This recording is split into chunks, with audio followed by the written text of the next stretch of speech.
Well, welcome back to a rambling episode on geography. You're joining me on the bottom of the world. The top, who gets to decide? No one. Also, who gets to decide where the center of the map is? Something interesting you can look up or learn something about. Maps that are US-centric. Anyway, what is this show about? I'm just speaking off the cuff here. I can hear you saying, what else is new? Whatever. This is even less planned. This episode is inspired by something I discovered a little while ago, but haven't really had a chance to mention it in one of these videos, or it hasn't really fit, and now I've just sort of tried to make it fit and built an episode around it. So I really enjoy tennis, and I have played at a number of different courts around Melbourne and Greater Melbourne. And one of those courts is a place called Edwards Lake Reserve. And a couple of years ago when I started playing there, I noticed something on the concrete in the skate park. My God, I'm just suddenly paranoid that I've already mentioned this in the video. If I have, Mum was probably the only one that watched it. Anyway, I digress. In the skate park, I noticed something on the ground, and it was some artwork. Let me take you there so you can have a squeeze. All right, zooming in. Here we go. Quite a fast descent. Boom. Gosh, does that make you feel sick? It makes me feel sick. Okay, yeah, so it's parked out here somewhere or playing tennis or whatever. Please don't stalk me. And I think I noticed the glove on the skeleton. So this is an amazing large-scale art piece by an artist named Kit Bennett, who paints these large-scale murals. Kit has a number of these all over. I think they're in Australia. I didn't check. Like I said, ill-prepared episode. And yeah, they're massive. This is probably the smaller out of the set. And they all depict a skeleton. And in this case, it's a skeleton who is performing a trick. And interestingly, this is probably around the time that I first saw it, in 2018. Interestingly, over the years, this is how it's altered over the years. I don't know why, but that particular month in 2018, the satellite imagery was supreme. But yeah, maybe perhaps I need to scan out a bit. I don't know, it's probably better on another application. Anyway, carrying on, all this rubbish imagery. Now, still looking the same. We're up to 2020, 2021. And we get to 2022 and somebody's fleshed it out. Literally fleshed it out. Put flesh on the skeleton and clothes. Oh, that's a miserable Melbourne day right there. Here we go. It has clothes on. So this is probably the best image here. And they've changed it into... They changed it into rollerblades or skates. They've made it... Yeah, I don't know what happened here. I think perhaps this was the work of local artists. Maybe they've used the skeleton as a template and they have spray painted over it. I'm sure Kit Bennett wouldn't mind seeing their piece evolve in the community. So it's a pretty cool effort. 40 on the ground street artists who were just sort of tracing the contours of the skeleton. I don't know what the fuck I'm talking about. Anyway, so yeah, a piece I discovered and love and had never seen it from above until, well, you know, I've seen it from above here. Here's another image of it. I guess this is the 2018 one, maybe. I don't know. Back when it didn't have its clothes on. So, yes, this find has inspired the rest of my episode, which is seen from above. Things, typically artworks, but not exclusively artworks, that you can see from a great height or from space or from, you know, satellite imagery or whatever the fuck. I haven't included many examples. I don't want this to be a massive episode, but I've included some of my favorite. Okay, so the next thing I wanted to show you is another art piece, and it's located in Australia as well. Let's check it out now. Here we go. Travelling not too far, still remaining in Victoria, and this is the Youyang Ranges, not too far from Geelong. but its traditional name is Wadawurrung country. So this is earthwork that depicts an eagle called Bunjil. Bunjil is the Aboriginal ancestral creator who created all animals, people, and things. And it's made out of rocks. It's pretty cool. A really amazing sculpture. Fun fact, the Geoguessr is where the original Mad Max film was filmed. Not the Fury Road one, the Melly Gibby one. Alright, I'm only going to show you 2 more pieces. This second one, we're traveling to the United States of America. Let's go. Alright, dropping in now, and you might recognize where we are. I'll zoom out so you can. Here is the big phallus, whatever it's called, Washington Monument or some shit.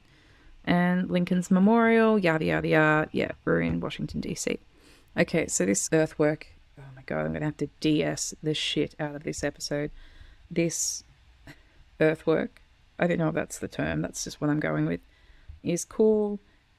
It's called Out of Many One, and it's by George Rodriguez Garada. I know you can't see it now, I'll show it to you in a second, but this is the National Mall lawn in Washington, D.C., and the artist created this image using, well, he composed it of many images of faces and faces of people from the community, and it's designed to represent diversity, and it was only there for 1 month because it was created on a lawn, and afterwards they scattered seed on it and it grew out. It was for National Hispanic Heritage Month. I really like this piece. Let's take a look. I'm just skipping back through the images so you can see how it evolved. So this is what it looked like before they began. And yeah, here it is. How cool is this? Very cool. And then after 1 year, a couple more months, you can still see the outline, but yeah, it completely fades away. Don't know what happened to that image. Why did satellite imagery get worse? So yeah, I really like that one too. Okay, this last one is ridiculous. And it is the opposite of these amazing, significant art pieces, but I have to show you anyway because it's just fucking weird. Alright, we're heading now to the UAE. Alright, here we go. Okay, so this is an almost entirely sand island in Abu Dhabi. And this island belongs to a sheikh, Sheikh Hamad bin Hamdan, also known as the Rainbow Sheikh. He is a member of the ruling party of the United Arab Emirates. So Hamad is obviously a multi-billionaire. He's also famous for, I guess, a couple other things. One of those things being his enormous car collection. Hamad has the biggest car collection in the world, and they are on display in the museum, so I guess that's nice of them. It has about 400 cars in the collection. That is a lot of rego. I just noticed they all have the UAE number plate on them. I wonder if they're all registered. Rego is probably nothing to a multi-billionaire, let's face it. I don't know why that came to mind. Anyway, he also owns the largest BMW collection in the world.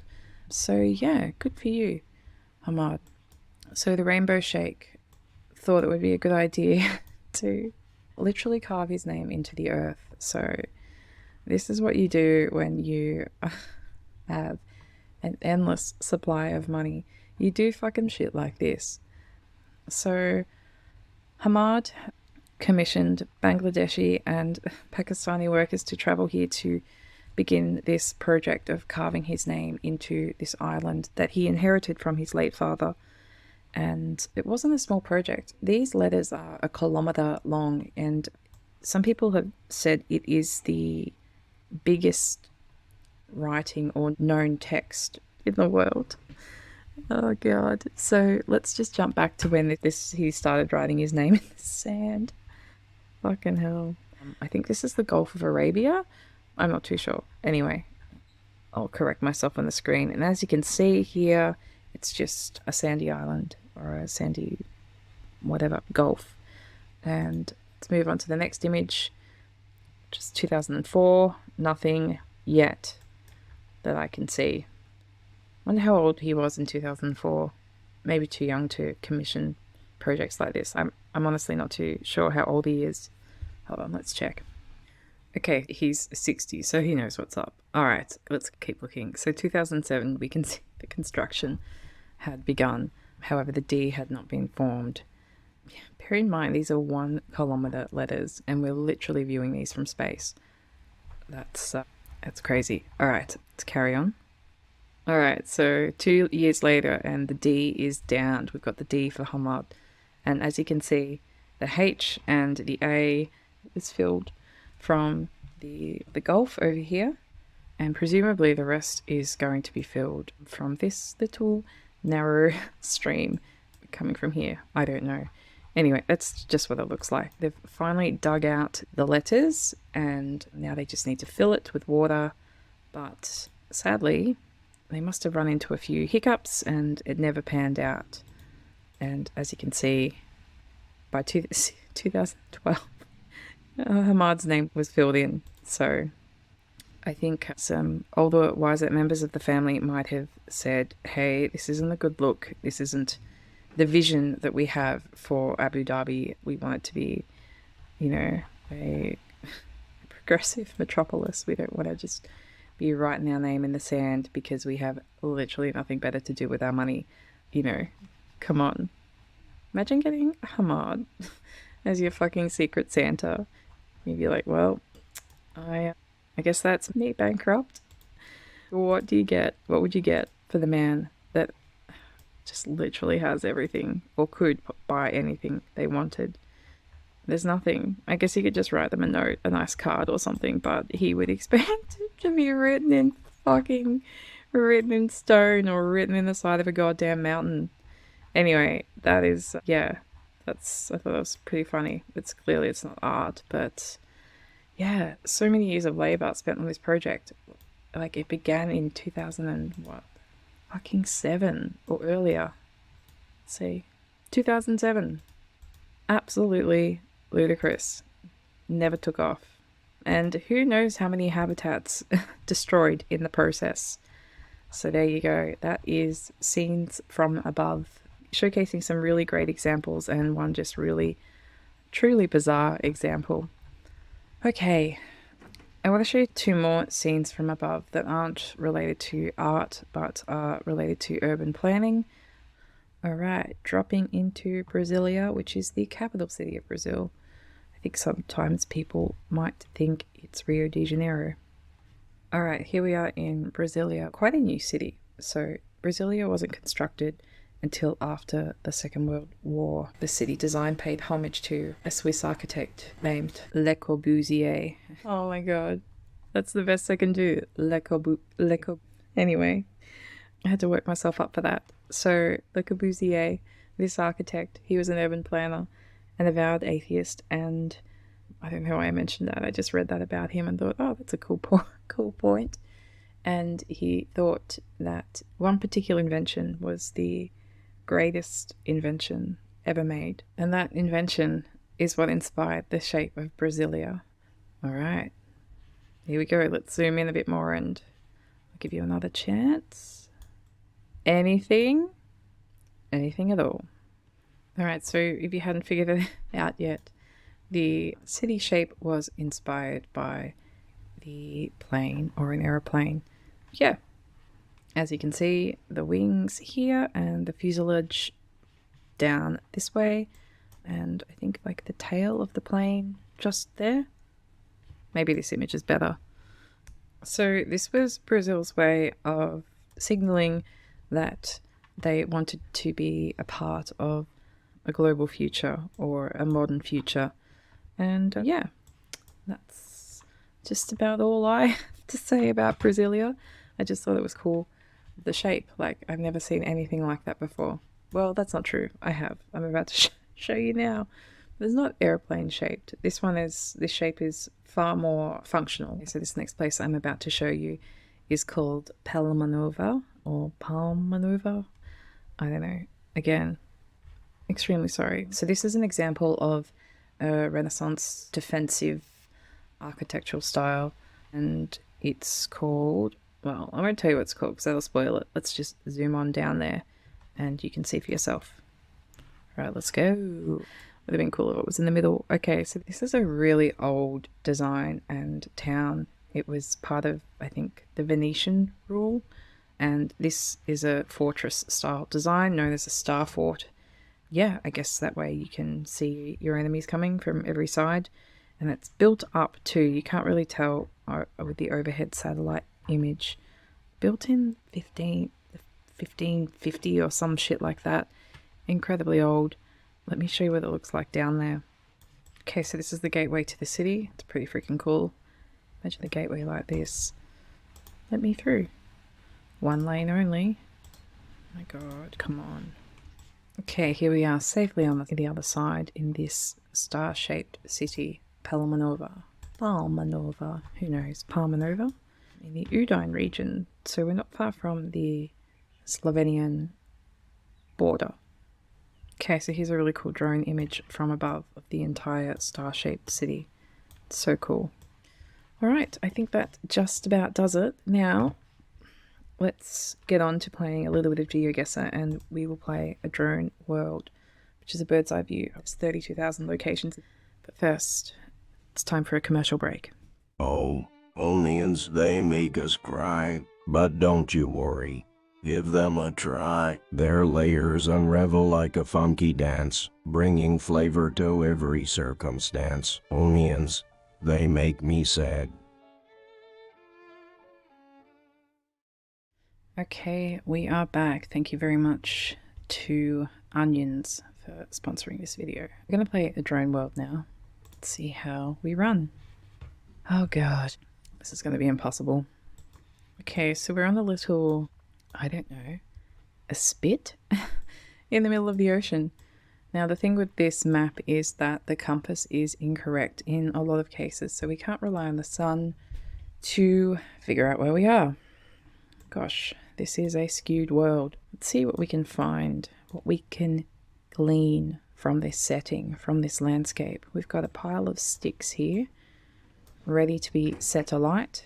A little bit of street art. Let's see if we can find a language here. Chocola, blah blah. Nope. Interesting little brick building. Some water. Some people just enjoying themselves. This shirtless man with a fringe of white hair framing his dome. And we have these two people here. They've got a little helipad. They must be flying the drone that's taking this image. What do you know? Here we have a car. It's parked, having a little squizzo, and something washed up on the beach here. What is that? Don't know. A Pokemon. More people here. Yeah, not a lot to go on, unfortunately. And this is going to be so difficult. I guess if we were to trust the sun, it might... No, that's not going to help at all. Yes, it's the worst. Yeah. We have some conifers, some rocks, some greenery, and what kind of trees? No. Building style? Can't quite place it. Boats. Just a whole lot of nothing. I suspect this is a lake. I wonder if this is my favourite lake Baikal. There's lots of imagery on this lake. It's very possible it is. These buildings look, I don't know, communist style-esque. Brick. Angular. Oh god. Alright, let's just pick Lake Baikal like I said. I like all Baikal. Here it is. There's a lot going on here. Maybe it's out here. Could be it. Nope. 259 points, 5,000 kilometers away. It was Estonia. And there you go. It was this tip, not a spit. It was a tip. Goodness me. Next. This is the Piazza San Marco, or St. Mark's Square in Venice. And this is the Basilica, also featured in the popular game Assassin's Creed. And yeah, we're in Venice, obviously. Here's Venice. If I couldn't get this one, there'd be something wrong with me. I couldn't figure out I was on the Eiffel Tower once, so it wouldn't be that far-fetched, would it? Alright, off to Venice we go, and Piazza San Marco. Here, I guess. Yippee-ki-yay, that's 5,000 points. Whoop-de-doo. That was an easy one. Alright, next. Ooh. Yeah, we're just in a mountain, aren't we? On a mountain? Who fucking knows? Come on. Who knows? Hold on. I just don't have a clue. Maybe the Julian Alps, but maybe not. Perhaps doesn't look big enough, does it? We've got some cities out here. Actually, these do look European.